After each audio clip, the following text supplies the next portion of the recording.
I didn't expect the record to blow up this big. Let's go, Brandon. Hey. Let's go, Brandon. Hey. Let's go, let's go, Hey.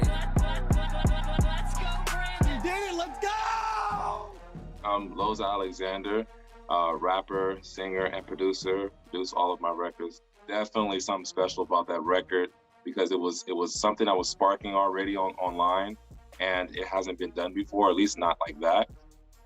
And it was like recording the records. It was really like, I can't explain it, effortlessly. It was just like I felt so present, and I felt like part of the people, and I felt like I knew exactly what people wanted to hear. You know what I mean? And I know exactly how people are feeling about the president that we have right now. He's definitely the worst president we've ever had in history, period. I've never seen this much toxicity in our country ever. Just the 1994 crime bill alone was insane. That's the first thing that I heard about him. Him destroying the supply chain. He's basically getting the entire country to depend on the government. Unemployment, food stamps. He's inflating the dollar. Everything that this country stands on, all the way from food, gas, he's destroying everything and completely putting us last. What's good out of this is bringing people together, and people are waking up and understanding what's going on. And people need to learn politics, especially African Americans need to learn politics, so that way we can stop being targeted and stop using us for votes and all that type of stuff. We're like the engine to their little evil operation, you know what I mean? And it needs to stop, honestly. But I think people are waking up enough to that. And a lot of people are feeling the same way I'm feeling, because I'm a part of the community too. I'm a rapper, producer, and entertainer, but I am the community. I've been in the community, and I have answers of why African Americans have been in the hood, and why we've been doing bad, why we're on welfare, all these things. And having those answers, it just kind of forced me literally to speak about that. When I first heard the interview, it was hilarious. It was the funniest thing in the world. As you can hear the chants from the crowd. Let's go, Brandon. The fact that Anchor would, tried to cover it up. And I'm like, that's clear as day they didn't say that. I thought it was so funny. And it just hit me. I was like, you know what? I've never heard anybody sample those vocals, sample the chant and sample her, make a beat out of it. And I'm great with I can almost sample anything, literally. I was like, hey, it's a good idea. I put out the short version of the record, not knowing it was gonna pop, because I was like, let me just see. And I put it on the table and it just exploded. Lots of positive feedback, honestly, more positive than anything I've ever released. It's just one of those records that's just undeniable, because I've always wanted to include the modern day sound, you know what I mean, into the truth music, because I've even with Christian music, I feel like there's a open space for that, you know what I mean? And I wanted to include that sound, so it sounds very mainstream and stuff like that. I had a feeling it was gonna hit something, but not this big, but yeah. As a musician, when you have good records, you always feel like, especially being a creator, like, oh, this is it, but sometimes it's not always the case. The Dear Soldiers record, I really expected that to go viral. I mean, it was really graphic. I felt like when I was doing that record, that's something that people need to see. It's a record about the 13 soldiers who was passed away out there in Kabul, out there in Afghanistan. They died at the airport. It was a bomber out there, which was terrible. And they were young too at that. It's so horrible. I've heard like a lot of the mothers and fathers and stuff crying on the phone. I've heard all type of stuff. It was just horrible, because people don't really understand and experience someone's pain unless they're actually in it, or they have a family member. I picture like, hey, what can I do to get people to really see how graphic this is? You know what I mean? Like, what if that was you crawling on the ground like that? You know what I mean? Like, this is what Biden's doing. He pulled our troops out of Afghanistan like that and left a couple out there and stuff.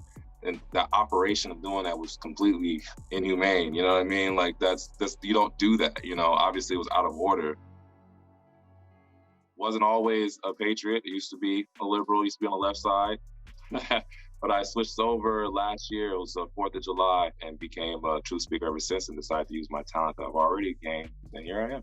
Now, before the 4th of July, I wasn't too much into politics, because at the time, my mindset was, all the presidents are racist, or they're bad, or they don't do anything. I knew at that time, before I became a patriot, that Obama was a superhero that couldn't fly. He wasn't a good president either. I've always had some sort of knowledge that, they lie to us. Obviously, don't tell us the truth. The pharmaceuticals and stuff, how to make money off people, and that part. And there's been Dr. Sebi, Tupac, Malcolm X, all those people. Anybody who contributes and put towards the community or tells the truth in some kind of way, goes against the narrative, they get bashed, right? They get talked about really bad. But I didn't put two and two together until I spoke with my friend 4th of July.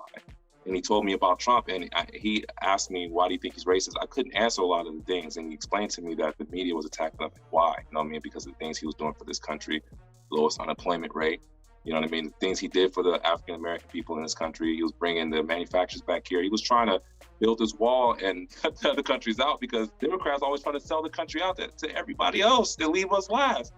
So they bashed him for it, and it made sense to me. I said, you know what?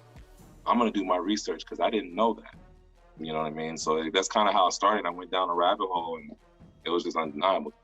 Oh, that blew my mind. I was actually at Outback Steakhouse when I found out he posted the song. He posted it twice. He posted it to his Instagram and his Facebook, and it just blew my mind. There were some other influencers. Officer Tatum did a review on it. There's been quite a few, and yeah, definitely still spreading. It's amazing.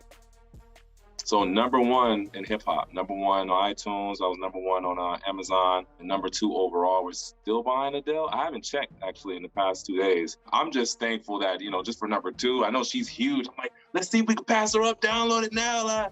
You know what I mean? Let's go! I mean, I think these record labels are starting to see, you know, people want to hear the truth. You know, these record labels are spending millions of dollars on these artists for them to hit #1. And, you know, now they're starting to see, like, you know, this is a new market. I would think that they're probably like, who the heck is this person? He just came out of nowhere. Like, I've been in this for years. Who's this person? You know, I would hope that I would start a trend. I'm just saying, I don't know. Big tech maybe need to look in that too, instead of banning us all the time. Just let us have our freedom. Let us, you know, be able to at least have the music, because that's what people want to hear anyway. But, you know, we can't let one person, you know, dictate your next move and ruin your life. You know what I mean? Like, even if Trump was in office, you know, for you to be successful, you have to step out on your own. That's what Trump taught us. You have to be responsible for your actions. You have to go out there and do something. You know, in the midst of all this coronavirus stuff, I went #1. I did a song in my room, you know, put the green screen up. You can do anything. And that's what I try to give to my fans. Like, you know, just believe in yourself. You know, I understand it's scary out there and a lot of stuff going on. I get it. But you still have to have control of your life. You know what I mean? Even if he makes it a little harder, we fight a little harder. So I got an album called Triggered Music that's coming out.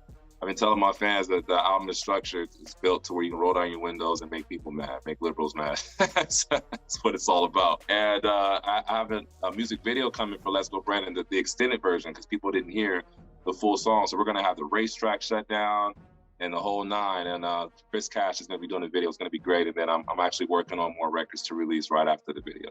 But yeah, it's just absolutely a blessing to be able to you know, to be able to speak the truth and get it out there and make hit singles out of it. It was floating around online. I was like, what if I just made a theme song about that? I think that would be interesting.